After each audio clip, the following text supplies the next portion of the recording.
열왕기상 17장 8절부터 16절까지 제가 혼자 읽겠습니다. 여러분은 눈으로 따라와 주시기 바랍니다. 여호와의 말씀이 엘리야에게 임하여 이르시되 너는 일어나 시돈에 속한 사르밧으로 가서 거기 머물라. 내가 그곳 과부에게 명령하여 내게 음식을 주게 하였느니라. 그가 일어나 사르밧으로 가서 성문에 이를 때 한 과부가 그곳에서 나뭇가지를 줍는지라. 이에 불러 이르되 청하건대 그릇에 물을 조금 가져다가 내가 마시게 하라. 그가 가지러 갈 때 엘리야가 그를 불러 이르되 청하건대 내 손에 떡 한 조각을 내게로 가져오라. 그가 이르되 당신의 하나님 여호와께서 살아계심을 두고 맹세하노니 나는 떡이 없고 다만 통에 가루 한 웅큼과 병에 기름 조금 뿐이라. 내가 나뭇가지 둘을 주워다가 나와 내 아들을 위하여 음식을 만들어 먹고 그 후에는 죽으리라. 엘리야가 그에게 이르되 두려워하지 말고 가서 내 말대로 하려니와 먼저 그것으로 나를 위하여 작은 떡 한 개를 만들어 내게로 가져오고 그 후에 너와 내 아들을 위하여 만들라. 이스라엘의 하나님 여호와의 말씀이 나 여호와가 비를 지면에 내리는 날까지 그 통의 가루가 떨어지지 아니하고 그 병의 기름이 없어지지 아니하리라 하셨느니라. 그가 가서 엘리야의 말대로 하였더니 그와 엘리야와 그의 식구가 여러 날 먹었으나 여호와께서 엘리야를 통하여 하신 말씀같이 통의 가루가 떨어지지 아니하고 병의 기름이 없어지지 아니하니라. 아멘. 어버이 주일 자녀를 살리는 선택, 자녀를 살리는 선택이라는 제목으로 하나님 말씀 전하겠습니다. 지금 사르밧에 있는 한 과부, 남편이 없으니까 집안의 희망은 아들밖에 없습니다. 고대 사회 남성 중심 사회거든요. 이 아들은 자기 생명보다 더 소중합니다. 근데 지금 가뭄이 극심해가지고 먹을 수 있는 게 없어요. 가난해도 찢어지게 가난합니다. 마지막 한 끼 먹고 이 어머니와 아들은 죽어야 합니다. 그런데 하나님께서는 이 과부에게 미리 말씀하셨어요. 오늘 9절에 명령이라고 되어 있죠. 선지자를 먹이라는 겁니다. 정말 너무 부담스러운 말씀이죠. 동시에 그릿 시냇가에 있는 엘리야 선지자에게도 하나님이 말씀하셨습니다. 이제는 사르밧으로 가라. 거기에 내가 과부에게 명령했다. 그 과부를 통해서 네가 먹고 살 수 있도록 공급하겠다. 엘리야는 하나님의 인도하심을 받았으니까 뭔가 좀 상황이 나아질 거라고 생각했을 거예요. 그런데 전혀 예상과는 다릅니다. 이전에는 까마귀를 통해서 떡과 고기를 먹이셨는데 이번에는 자기도 힘든데 자기보다 더 힘든 과부한테 도움을 받으라고 하십니다. 엘리야는 지금 과부를 만나게 됩니다. 그리고 나한테 물을 좀 달라고 하면서 물 가지러 가는 과부에게 한 가지 더 부탁을 합니다. 나한테 좀 떡을 갖다 달라는 것입니다. 여러분이 과부라면 이 말을 들었을 때 어떻겠어요? 나 지금 이거 먹고 죽어야 되는데 이게 선지자라고 정말 이 인간이, 이런 마음이 들지 않으시겠어요? 그런데 과부는 미리 하나님의 말씀을 들었습니다. 하나님의 말씀을 먼저 들었기 때문에 과부의 반응이 전혀 달라요. 나 떡은 없습니다. 아무것도 없다고 해도 누가 뭘 할 사람 없어요. 근데 과부는 뭔가 있다라고 얘기를 하죠. 밀가루통에 밀가루 한 움큼 있고 기름 조금 있습니다. 마지막 먹고 죽을 거 남아 있습니다 라고 얘기해요. 하나님은 그걸 보신 거예요. 좀 잔인해 보이죠. 하나님 너무 심하신 거 아니에요? 이게 하나님의 훈련입니다. 엘리야는 그릿 시냇가에서 먼저 훈련을 받았습니다. 하나님 말씀하셨어요. 거기 가서 이 가뭄의 때에 물을 마셔라. 내가 까마귀를 통해서 너를 먹여 살리겠다. 하나님의 말씀대로 이루어졌습니다. 정말 거기에서 물을 마실 수 있었고 아침 저녁으로 까마귀가 떡과 고기를 갖다 주면서 그는 생존의 문제를 하나님이 책임지시는 것을 경험했습니다. 믿음이 너무 좋아졌어요. 은혜를 받았어요. 그럼 이제 좀 좋아질 걸로 예상을 했는데 이게 더 나빠진 거예요. 힘들어진 거예요. 사르밧은 히브리어로 정련이라는 뜻입니다. 금속이 담겨있는 광물을 집어넣어가지고 불순물을 빼내는 거예요. 용광로라고 보시면 됩니다. 하나님께서 지금 엘리야를 용광로 속에 집어넣고 계신 거죠. 그 안에서 더 단단하게 그리고 순금으로 만들려고 하시는 겁니다. 왜 그럴까요? 하나님은 사람을 통해 역사하시거든요. 근데 훈련된 사람을 통해서 일하십니다. 훈련은 힘든 게 당연합니다. 하나님이 우리를 평범하게 쓰시는 게 아니라 탁월한 하나님의 사람으로 쓰시기 위해서 우리를 훈련을 거듭하게 하시는 것입니다.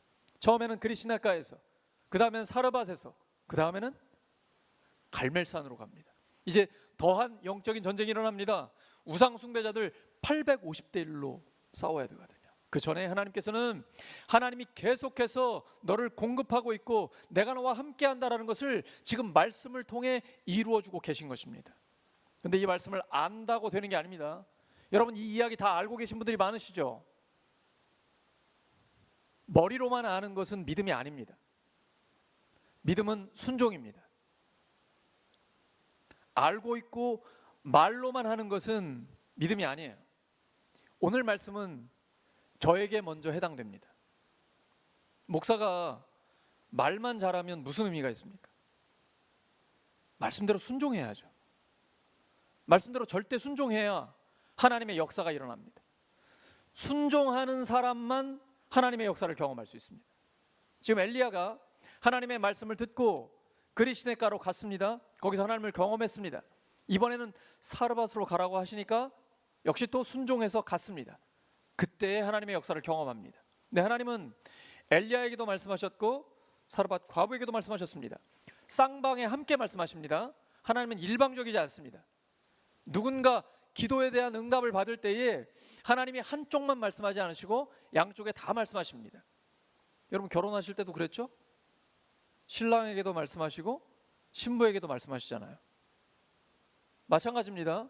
담임 목사를 청빙할 때도 성도들에게도 말씀하시고 목회자에게도 말씀하시고 어떠한 경우에도 하나님은 쌍방으로 말씀을 하십니다.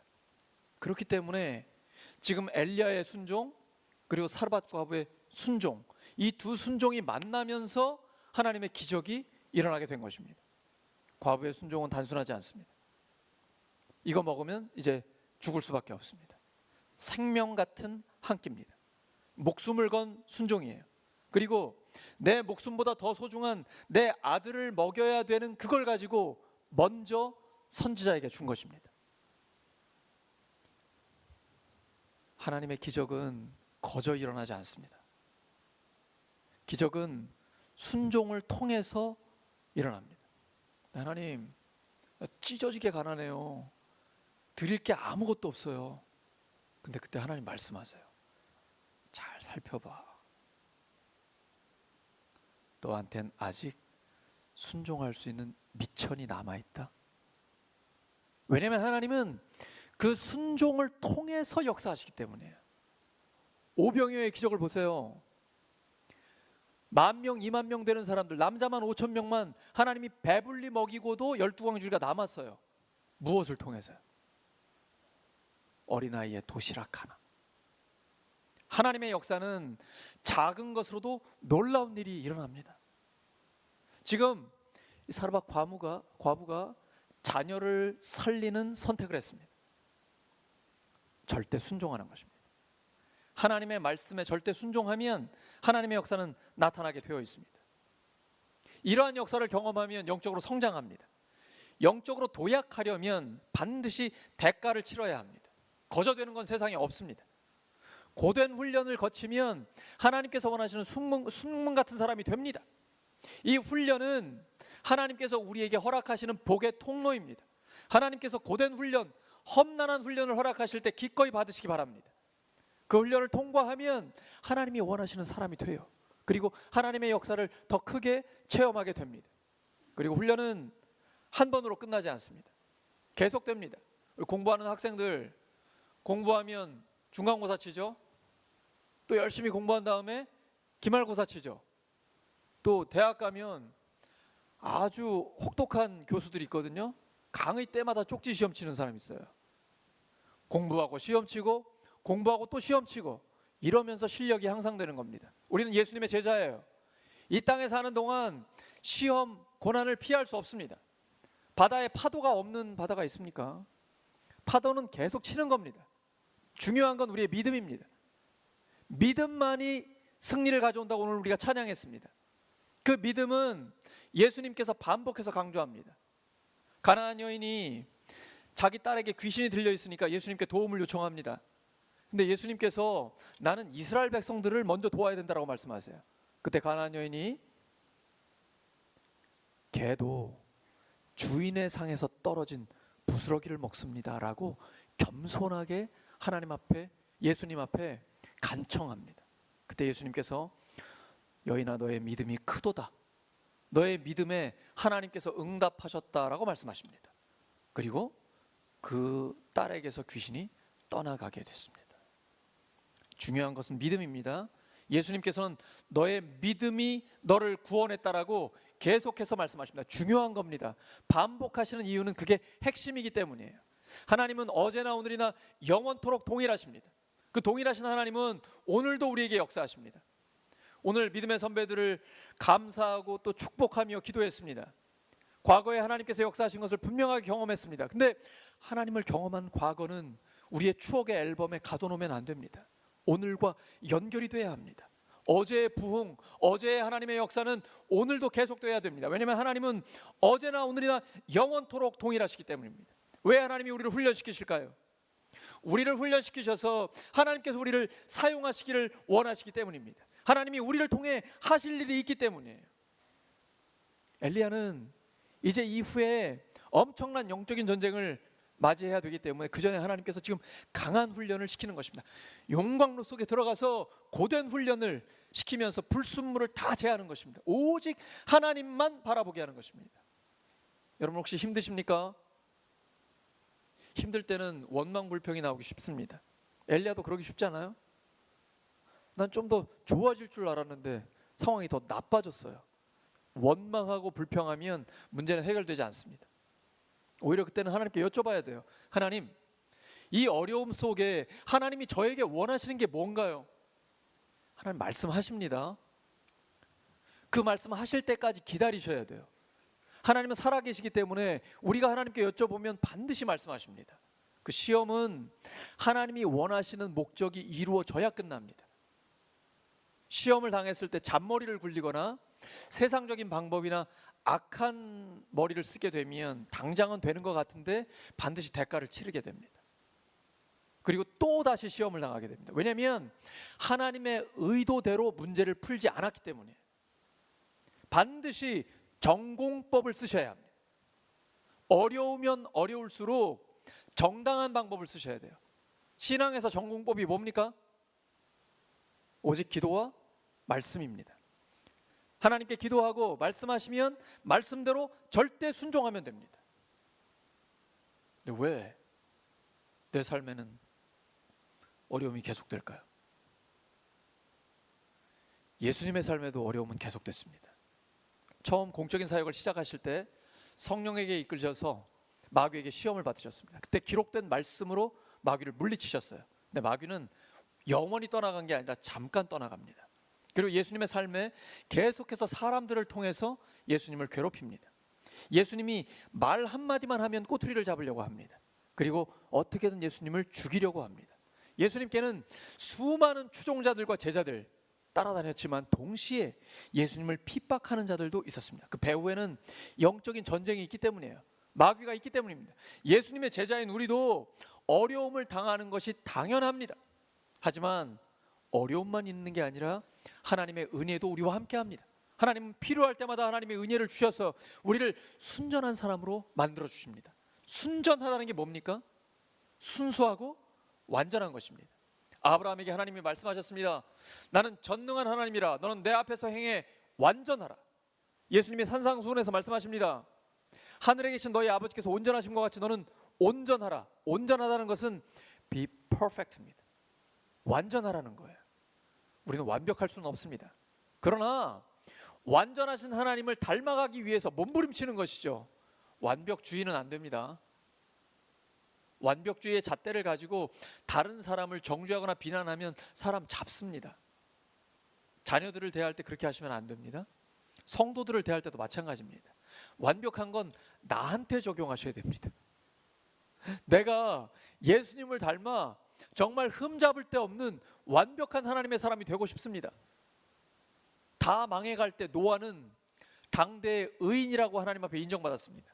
욥도 흠없는 사람이라고 하나님 앞에 정직하고 온전한 의인이라고 인정받았습니다. 그런 사람이 되는 것이 하나님의 뜻입니다. 그러므로 고난당할 때 하나님 감사합니다. 이때 하나님 나에게 원하는 게 무엇입니까? 하나님 말씀하여 주시옵소서. 하나님 어제도 저한테 말씀하시더라고요. 여러분에게도 하나님 말씀하십니다. 조급하면 안 됩니다. 이 시대는 다 급해요. 빨리빨리 해요. 근데 신앙은 반대로 가셔야 돼요. 하나님이 말씀하실 때까지 기다리셔야 돼요. 말씀하지 않으시면 지금 있는 그 자리에서 최선을 다하는 겁니다. 여러분 학생도 있고 회사원이나 전업주부도 계시고 다양한 분들이 지금 모여 계십니다. 예를 들어 회사를 한번 예를 들어 볼게요. 회사원들은 회사를 위해서 생명 걸고 기도하셔야 됩니다. 목회자가 교회를 위해서 생사를 건 기도를 하는 것처럼 여러분은 여러분이 몸담고 있는 회사를 위해서 여러분의 공동체를 위해서 생명 걸고 기도하셔야 돼요.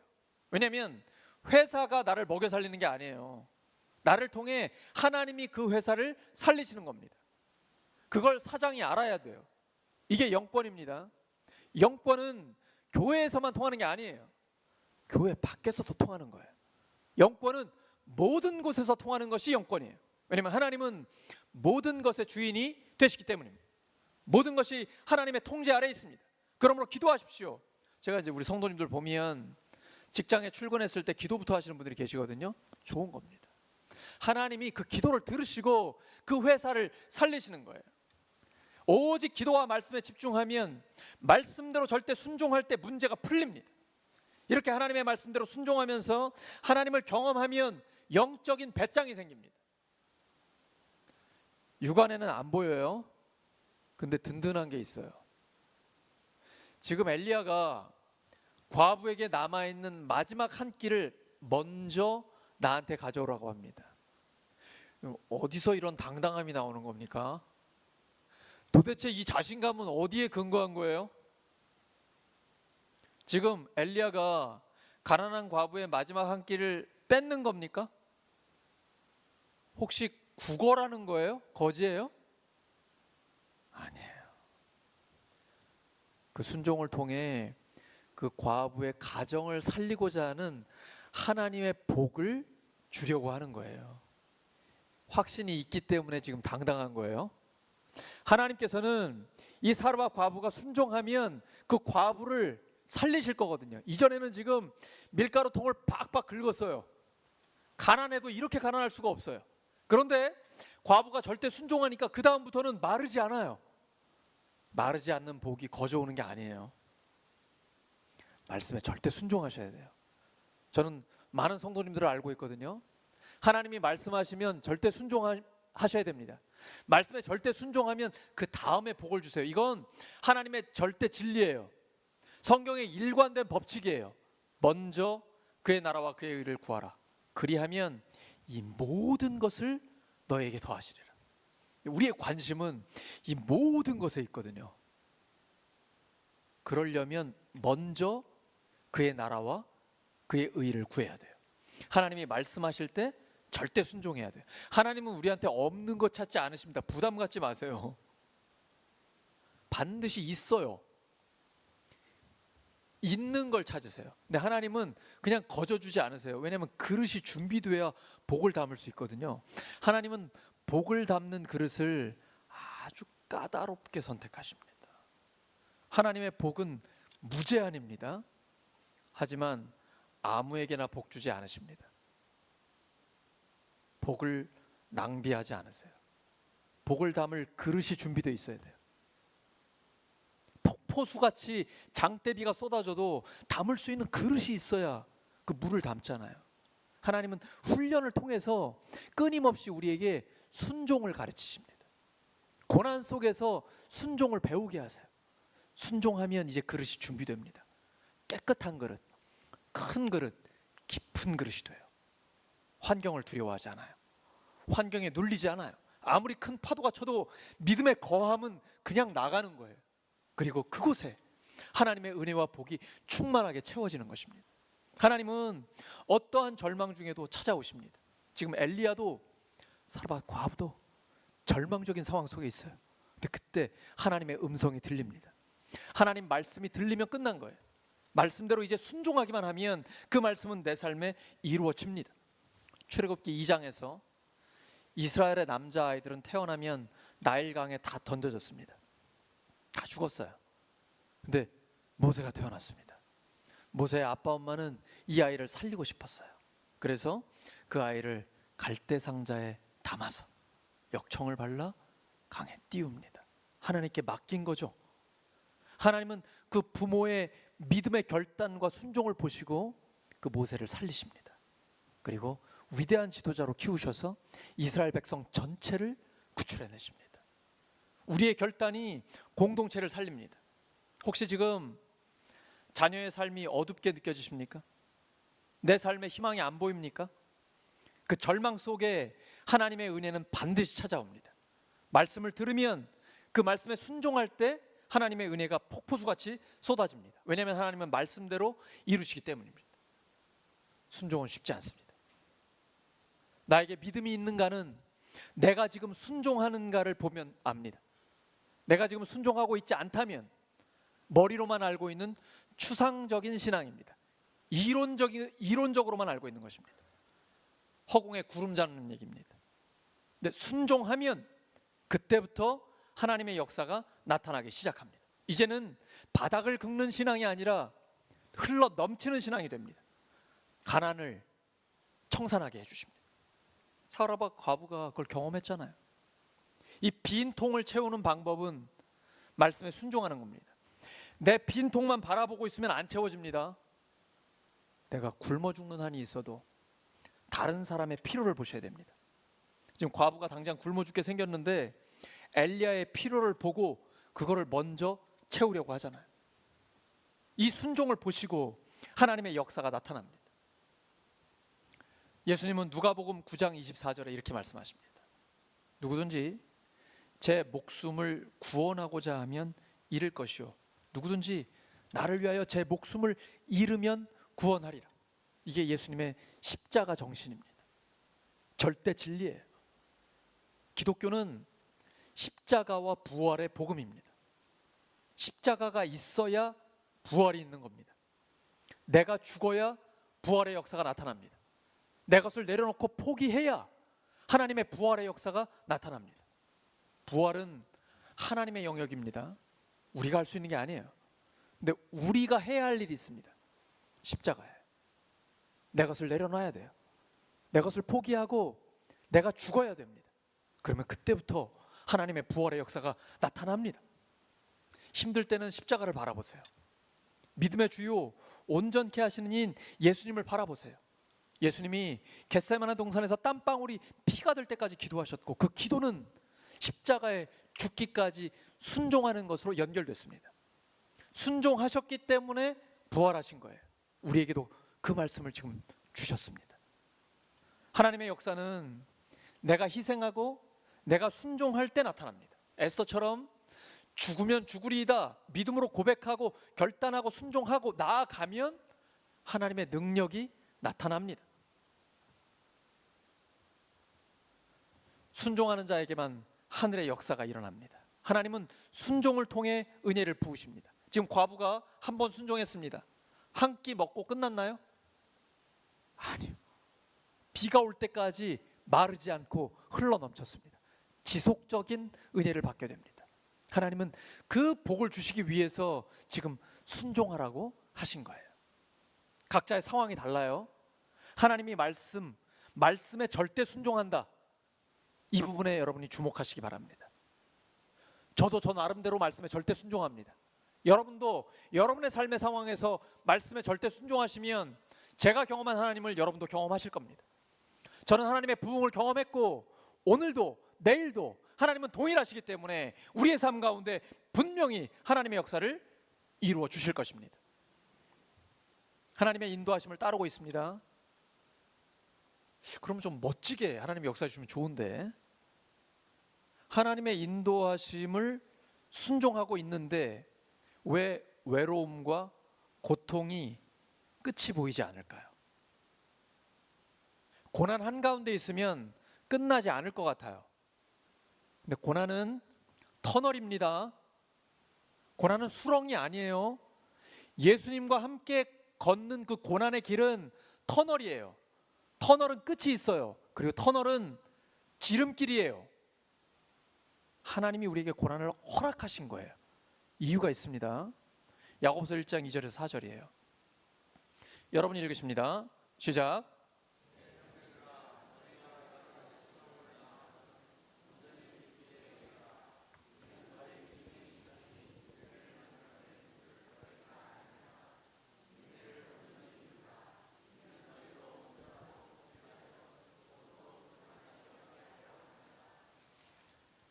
여러 가지 시험을 당하거든 온전히 기쁘게 여기라. 기쁘다는 게 아니에요. 기쁘게 여기라. 이유가 있어요. 이는 너희 믿음의 시련이, 믿음 생활을 하면 하나님이 복을 주세요. 근데 이 복을 받으려면 그릇이 준비돼야 돼요. 거기에 믿음의 시련이 있어요. 왜냐? 인내를 만들어내는 거거든요. 우리가 시련을 당할 때 기도하면 어떤 때는 하나님이 즉시 응답하시는데 대부분은 즉각적인 응답을 안 하세요. 못 하시는 게 아니라 안 하시는 거예요. 인내를 키우시는 겁니다. 하나님이 응답하실 때까지 믿음으로 기도하며 기다리는 것을 하나님께서는 훈련시키시는 거예요. 이 인내력이 키워지면 온전하고 구비하여 조금도 부족함이 없게 됩니다. 성숙한 하나님의 사람이 돼요. 그래서 내가 믿음으로 죽어야 돼요. 그러면 하나님께서 부활의 역사를 일으켜 주세요. 바울이 나는 날마다 죽노라라고 고백합니다. 잘 안 죽으니까 내 몸을 쳐 복종시킨다라고 해요. 내가 그리스도와 함께 십자가에 못 박혔나니, 그러니까 그의 삶에 놀라운 하나님의 역사들이 나타나잖아요. 과거에 역사하신 하나님이 오늘도 역사하시고 미래에도 동일하게 놀라운 하나님의 역사를 나타내 주십니다. 먼저 그의 나라와 그의 의를 구하라. 그리하면 이 모든 것을 너에게 더하시리라. 성경의 일관된 법칙입니다. 왜 우리가 이렇게 하나님의 말씀을 묵상하고 있습니까? 왜 우리는 성경을 묵상하죠? 성경의 하나님이 나의 하나님이 되시기 때문이에요. 성경 말씀대로 순종하면 성경의 하나님이 오늘 나의 하나님이 되시기 때문이에요. 말씀은 우리에게 순종을 요구합니다. 믿음은 순종입니다. 베드로가 순종하니까 놀라운 일이 일어나죠. 사도행전 3장 6절입니다. 베드로가 이르되 은과 금은 내게 없거니와 내게 있는 이것을 내게 주노니 나사렛 예수 그리스도의 이름으로 일어나 걸으라. 베드로는 원래 기적의 구경꾼이었습니다. 그런데 부활하신 주님을 만나 용서받고 새롭게 기회를 얻고 성령의 충만함을 받자 그때부터는 기적의 행사자가 됐어요. 기적을 일으키는 사람이 됐어요. 왜냐하면 예수 그리스도의 이름의 능력을 확신하게 됐기 때문입니다. 여러분, 예수 그리스도의 이름으로 선포하시기 바랍니다. 예수 그리스도의 이름으로 기도하시기 바랍니다. 예수님의 이름에는 전능한 하나님의 능력이 담겨 있습니다. 그래서 예수 그리스도의 이름으로 기도할 때 하나님의 역사가 나타나는 것입니다. 먼저 그의 나라와 그의 의를 구하라. 그리하면 이 모든 것을 너에게 더하시리라. 도대체 구체적으로 그게 뭘까요? 먼저 하나님의 나라와 하나님의 의를 구한다는 게 실제적으로 뭐예요? 그것은 교회 부흥을 위해 앞장서는 것입니다. 하나님의 나라와 하나님의 의니까요. 어떻게 하면 교회가 부흥할까요? 2000년 교회 역사에 교회 부흥의 방법은 딱 하나밖에 없습니다. 그건 가정교회나 일반 교회나 다 똑같아요. 딱 하나밖에 없어요. 기도와 말씀에 집중하는 거예요. 다른 길은 없습니다. 그러면 어떻게 하는 것이 기도와 말씀에 집중하는 것일까요? 우리 교회 예배와 기도회에 참석하는 것입니다. 주일 예배, 수요 기도회, 새벽 기도회, 목요 기도회, 목장 모임, 삶 공부에 적극적으로 참여하는 거예요. 그러면 그 자리에서 기도하고 하나님이 말씀을 주실 때 말씀에 절대 순종하는 것입니다. 그러면 반드시 하나님이 부흥을 주십니다. 교회가 부흥한다는 것은 교회에 속한 모든 성도들이 부흥한다는 거예요. 왜냐하면 교회는 성도들이기 때문이에요. 여러분이 교회예요. 교회가 부흥한다는 것은 여러분 한 사람 한 사람의 삶이 부흥한다는 것입니다. 사도행전 6장 4절입니다. 우리는 오로지 기도하는 일과 말씀 사역에 힘쓰리라. 7절입니다. 하나님의 말씀이 점점 왕성하여 예루살렘에 있는 제자의 수가 더 심히 많아지고 허다한 제사장의 무리도 이 도에 복종하니라. 기도와 말씀에 집중하니까 부흥이 일어났습니다. 사도행전 6장에 기록되어 있어요. 절대 진리예요. 우리 교회의 부흥을 원하십니까? 교회의 성장을 원하십니까? 우리 한 사람 한 사람이 부흥하기를 정말 원하십니까? 그러면 기도와 말씀에 집중하시기 바랍니다. 제가 지금 모든 예배와 기도회의 말씀을 다 전하고 있습니다. 저와 함께 기도와 말씀에 집중하시기 바랍니다. 주일 예배, 수요 기도회, 새벽 기도회, 목요 기도회, 목장 모임도 인간적인 모임이 되면 안 됩니다. 기도와 말씀에 집중해야 합니다. 그리고 목장 모임에서 계속 기도 응답을 받으면 부흥이 일어납니다. 삶 공부는 말할 것도 없이 기도와 말씀에 집중합니다. 하나님이 복을 주시는 법칙입니다. 기도와 말씀에 집중하면 모든 성도, 모든 교회는 부흥하게 되어 있습니다.